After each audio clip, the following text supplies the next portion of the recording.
રોજ ઊભા થઈ અને ભારત રત્ન આપવાના ખેલ કરે છે, પણ અત્યારે ભારત રત્ન આપવાની જરૂર નથી. અત્યારે તમે અમને ખેડૂતોના ડુંગળીના ભાવ આપો, કપાસના ભાવ આપો, તો એ તમે ભારત રત્ન આપ્યા બરાબર જ છે.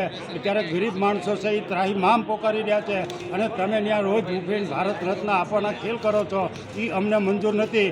એટલે આના ભાગરૂપે અમે 15/2/2024 રોજ ગુરુવારે ભાવનગર માર્કેટિંગ યાર્ડમાં જબરજસ્ત પ્રમાણમાં ખેડૂતોનું જાગૃતિનું અભિયાન કરવાના છીએ. અને એમ છતાંય જો સરકાર નહીં માને તો અમે આવનારા દિવસોમાં આશ્ચર્યજનક પ્રોગ્રામો આપી અને સરકાર જ્યાં સુધી ખેડૂતોની કે ગરીબોની વાત નહીં સ્વીકારે ત્યાં સુધી અમે નમતું જોખવાના નથી. અત્યારે ખેડૂતોને 800,000 રૂપિયા ડુંગળીના મળતા હતા, તો રાતોરાત ડુંગળી સરકારે શા માટે નિકાસબંધી કરી દીધી? અને અત્યારે લસણ આખા ભારતની અંદર, આખી દુનિયાની અંદર 400 થી 500 રૂપિયાનું કિલો બધાય ખાય છે, ત્યાં કોઈને વાંધો નથી આવતો. અને અમારી ડુંગળી 700-800 રૂપિયામાં મણ વેચાતી હતી, ત્યાં સરકારને ક્યાંક ને ક્યાંક પેટમાં દુખાવો આપ્યો છે. પણ એનું મુખ્ય કારણ શું છે એ અમને બાકી ખબર છે.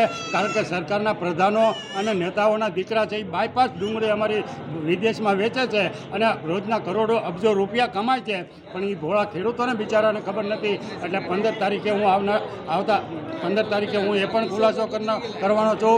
અને અત્યારે દિલ્હીમાં જે ખેડૂતો આંદોલન કરે છે એને અમારું ખુલ્લું સમર્થન છે ગુજરાત ખેડૂત કલ્યાણ સંગઠન તરફથી. અને આવનારા દિવસોમાં અમે દિલ્હીમાં પણ ધામા નાખ્યું. અને 15 તારીખે અમારે 16 તારીખે દિલ્હીમાં જે આંદોલન ચાલે છે એમાં ભારત બંધનું એલાન છે. એમાં હું ભાવનગરથી એલાને જંગ કરવાનો છું કે ગુજરાતના કે દેશના એક પણ ખેડૂત તે દિવસે એક પણ ચીજ વેચતા નહીં અને રોડ ઉપર ઉતરી જાઓ. બાકી આ સરકારને જે એના ધર્મનો ને એના જ્ઞાતિના ને એના જે હિન્દુ મુસલમાનના નામનો જે મનની અંદર વાત છે ને એ વાત અમે કઢાવીને રહેવાના છીએ. તમારે જો ભારત રત્ન આપવું હોય તો ભાવનગરના મહારાજા કૃષ્ણકુમારસિંહજીને આપો. ભારત રત્ન એને આપવા જેવું છે. 1815 એક જ ઝાટકે એને આપી દીધા હતા. આ તમે ઉભીને ઊભા થાય અને કોઈ દી જેને એની માએ કોઈ દી ધાવણ નથી દેવા એવાને તમે ભારત રત્ન આપો છો, એ હવે અમને મંજૂર નથી. તમારે ભારત રત્ન આપવું હોય તો 543 રજવાડાએ પોતાના રજવાડા આપી દીધા, એને આપવા જોઈએ. અને તમે આવા ભારત રત્ન આપી અને ખોટા જશ લેવાની વાત કરો છો, એ હવે અમે સ્વીકારવાનું તૈયાર નથી. પણ 15 તારીખે આ પ્રોગ્રામ અમે ભાવનગરમાં જોયા જેવો કરશું. અને એમાં જો સરકાર નહીં માને તો પાછા અમે આશ્ચર્યજનક પ્રોગ્રામ કરશું. અને 15 તારીખે અમે ભારતીબેન શિયાળ સાંસદ સભ્ય છે એના કાર્યાલયે જઈ અને આશ્ચર્યજનક પ્રોગ્રામ આપશું. અને એને અમને વચન આપેલું છે, તમે સંસદ સભ્ય છો અને 12-24 કલાકની અંદર જો વચન આપેલું હતું એ આજ 2 મહિના સુધી થતું ન હોય તો ભારતીબેન તમારે રાજીનામું આપી દઈને નીકળી જવું જોઈએ. આજે કેન્દ્ર સરકારે ડુંગળીમાં નિકાસબંધી હટાવવાનો નિર્ણય કર્યો છે. આ નિર્ણય એટલે ઘોડા છૂટી ગયા પછી તબેલાને તાળા.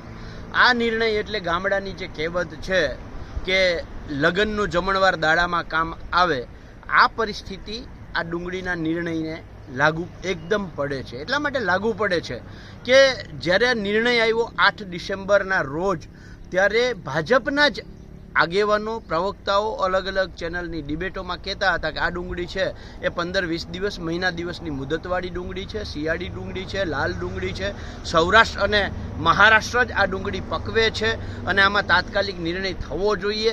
હવે જે ડુંગળી 15 દિવસ કે મહિનો દિવસ રહી શકે એમ હોય એ ડુંગળી પાછળ 2 મહિના પછી નિર્ણય લેવાય તો એ સ્વાભાવિક છે કે તબેલાને શું કહેવાય તાળા મારવા જેવી વાત છે. આ નિર્ણય જે આવ્યો છે એ માત્ર 20% ખેડૂતોને ફાયદો થશે. 80% ખેડૂતોએ પોતાની ડુંગળી વેચી નાખી છે. એટલે આ નિર્ણય છે એ વેપારીઓ માટેનો નિર્ણય છે. મેં ત્યારે પણ દાવો કર્યો હતો કે સરકાર છે એ ખેડૂતો પાસેથી જ્યારે ડુંગળી નીકળી જશે, વેપારીઓ પાસે ડુંગળી આવી જશે, પછી જ આ નિકાસબંધી હટાવવામાં આવશે. ખેડૂતોને નુકસાન જાય, વેપારીઓને ફાયદો થાય, એના માટે આ સરકારો નિર્ણય કરતી આવે છે અને એમાંનો આ એક વધારાનો નિર્ણય છે એ સાબિત થયું છે.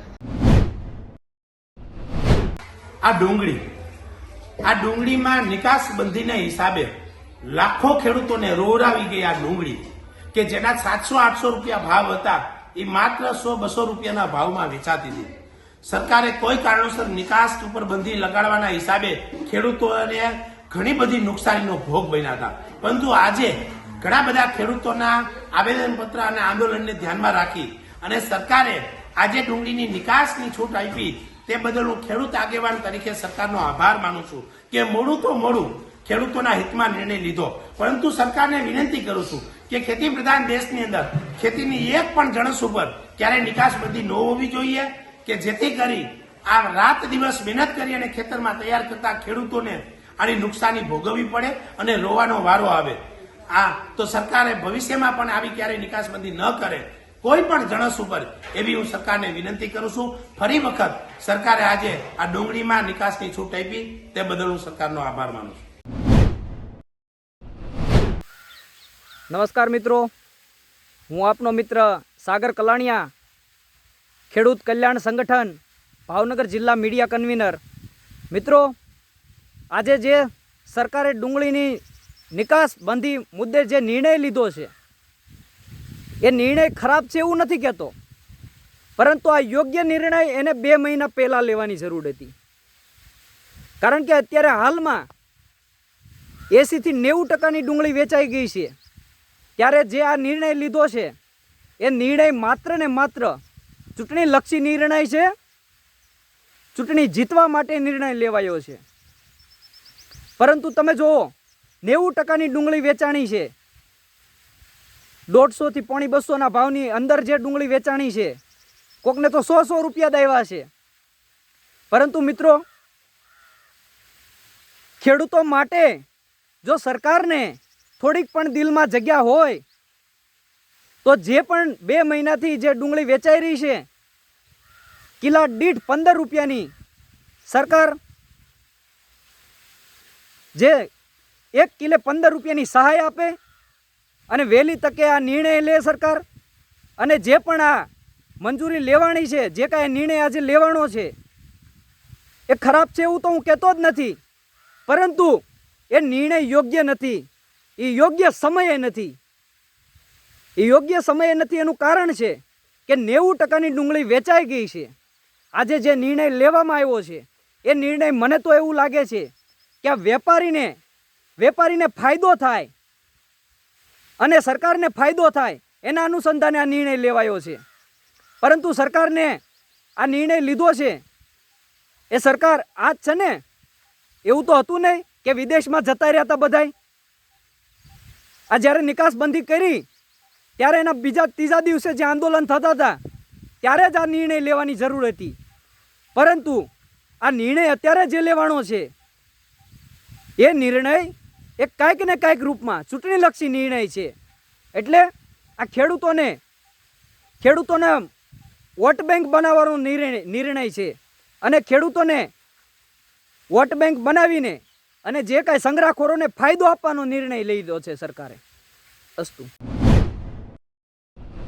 નમસ્કાર સાથીઓ, હું ભરતસિંહ ઝાલા. આજે ઘણા સમયથી ગુજરાતના ડુંગળી પકવતા ખેડૂતોને જ્યારે પોતાનું ઉત્પાદન ઘરમાં આવ્યું અને ઉત્પાદનના ભાવ મળતા હતા ત્યારે આજ મનસુખભાઈ માંડવિયા, દિલીપભાઈ સંઘાણી અને વગેરે જો રજૂઆત કરી હોત અને નિકાસની બંધી ન કરાવી હોત તો ખેડૂતો પાસેથી જે મફતના ભાવમાં ડુંગળી વેચાઈ ગઈ એ ન વેચાત. આજે દુઃખ સાથે કહેવાનું કે ખેડૂતો પાસેથી 92% ડુંગળીની નિકાસ કરવાની જે છૂટ આપી એ માત્ર ને માત્ર વેપારી વર્ગને ફાયદો કરવા માટેનું આ પૂર્વ આયોજિત કાવતરું હતું. દોસ્તો, આ નિકાસબંધી અત્યારે હટાવી જેના કારણે દેશના અને રાજ્યના મધ્યમ વર્ગના અને ગરીબોની મહિલાઓનું બજેટ હવે ખોરવાઈ જશે.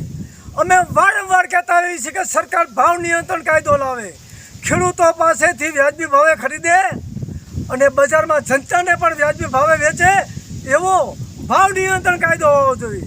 અત્યારે ખેડૂતોને કપાસના ભાવ મળતા નથી. જ્યારે ખેડૂતો પાસેથી કપાસ વેચાઈ જાય છે ત્યારે કપાસને નિકાસને છૂટ આપશે. આ વર્ષોથી આજે કાવતરા ચાલી રહ્યા છે, એની સામે દેશના ખેડૂતો અને મધ્યમ વર્ગ ખૂબ જ દુઃખી છે. તો આજે ડુંગળીની નિકાસની ઉપર જે પ્રતિબંધ હતો એ હટાવી લીધો. એ માત્ર ને માત્ર દેશમાં મોંઘવારીનો માર જનતાને પડે એ હેતુથી કર્યું. જો સાચા અર્થમાં એમણે આથી 3 મહિના પહેલાં નિકાસબંધી ન કરી હોત તો અત્યારે ગુજરાતના ખેડૂતો જે રાતા પાણીએ રોવે છે એ રો ન રહેવત તો આ ખૂબ જ ગંભીર બાબત છે. હજી પણ અમે સરકારને કહીએ છીએ કે ભાવ નિયંત્રણ કાયદો લાવે. ડુંગળીનું જે નુકસાન થયું છે એના 1 કિલોએ 25 રૂપિયા સરકાર વળતર આપે. કપાસની અંદર 20 કિલોએ 500 રૂપિયા સરકાર વળતર આપે. મગફળીનું પણ 20 કિલોએ ઓછામાં ઓછા 500 રૂપિયા સરકાર વળતર આપે. અને હાલની તારીખમાં સમગ્ર દેશની અંદર જે MSP બાબતનું આંદોલન ચાલી રહ્યું છે એમાં સરકાર સંવેદના સહાનુભૂતિ અને માનવીય અભિગમ રાખી કાયમી સમાધાન કરે એ અમારી વાત છે. જય હિન્દ. શું કરે છે આ સરકાર? વાઇબ્રેટોની વાતો કરે છે. આજે ટ્રક ભરીને રેતી જે મળે છે ને એ પણ આ ભાવે નથી વેચાતી. આનું કારણ શું છે? હું એક કિસાન તરીકે આ સરકારને પૂછવા માંગુ છું. આજે સ્થિતિ સુધરી નથી તો તમામ નેતાઓને હું યાદ કરાવું છું કે કદાચ પરંતુ પરિણામ શૂન્ય જ છે મારા ખેડૂતો માટે. આ ક્યાંનો ન્યાય છે? નેતાઓએ નાફેડની વાત કરી હતી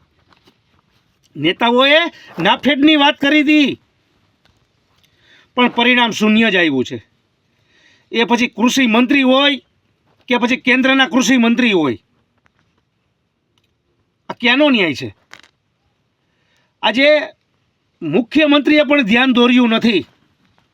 હું એ પૂછવા માંગુ છું આ સરકારને. આજે મુખ્યમંત્રીએ પણ ધ્યાન દોર્યું નથી. એક પાણીની બોટલ બજારમાં જો વેચાતી હોય અને વેચાઈને એ પણ મારા ખેડૂતની કસ્તુરી કરતાં પણ મોંઘી વેચાઈ રહી છે. આજે આ ક્યાંનો ન્યાય છે? શું કરે છે આ સરકાર? આજ 20 થી 25 રૂપિયા પાણીની જે બોટલ મળતી હોય એ પણ આજ મારા ખેડૂતના માલથી ઊંચી વેચાઈ રહી છે પાણીની બોટલ. આ ક્યાંનો ન્યાય છે? તમે પ્રતિબંધ હટાવો ત્યારે તો મારા ખેડૂતના ઘરમાં તમે પ્રતિબંધ હટાવો, ડુંગળીમાં હોય કોઈ પણ જણસીમાં હોય, ત્યારે પણ મારા ખેડૂતના ઘરમાં ડુંગળી નહીં હોય. ત્યારે મારો ખેડૂત ડુંગળી પકવેલ જે એ બજારમાં લેવા જશે ને તો મારા ખેડૂતને 35 થી 40 રૂપિયા કિલો વેચાતી લેવી પડશે. આવા દિવસો આવી રહ્યા છે. પેદા અમે કરીને અમારો ભાવ તમે નક્કી કરો. વાહ, આ ક્યાંનો ન્યાય છે? શું કરે છે આ સરકાર? હું પૂછવા માંગુ છું આ સરકારને, તમે કેટલા કેન્દ્રો ખોલ્યા? ઝડપથી ચાલુ કરીને મારા ખેડૂતોને પોષણક્ષમ ભાવ તમે આપ્યા? શું તમે મારા ખેડૂતને ડુંગળી પાછી 50 થી 60 કિલો બજારમાં લેવા નીકળવું પડશે મારા ખેડૂતને? હું એ પૂછવા માંગુ છું આ સરકારને. ક્યાંનો ન્યાય છે? અને મારી વાત એક બીજી છે કિસાન ભાઈઓ, કે જે પ્રભુ શ્રી રામના ચરણોમાં 108 ફૂટની અગરબત્તી જતી હોય, કળશો જતા હોય, ઢોલ નગારા જતા હોય, તો હું આ સરકારને કહેવા માગું છું, આ મૂંગીબેરી સરકારને કહેવા માગું છું એક જાગૃત કિસાન તરીકે, કે પ્રભુ શ્રી રામના ચરણોમાં અમે આમ તો કંઈ આપી નથી શક્યા, તો હું 20 કિલો કપા આપવા માગું છું આ સરકારને. આ મંદિરોમાં જો મારા દીવાની વાઈટું થતી હોય મારા કિસાનના કપાસની, તો હું આ મંદિરને પ્રભુ શ્રી રામના ચરણોમાં 20 કિલો કપાસ આપવા તૈયાર છું. આ સરકાર નક્કી કરે કે મુખ્યમંત્રી કાર્યાલય દેવી કે કલેક્ટર કચેરીએ દેવો અમારે કપાસ, એની જાહેરાત કરે. હું એ પૂછવા માગું છું આ સરકારને.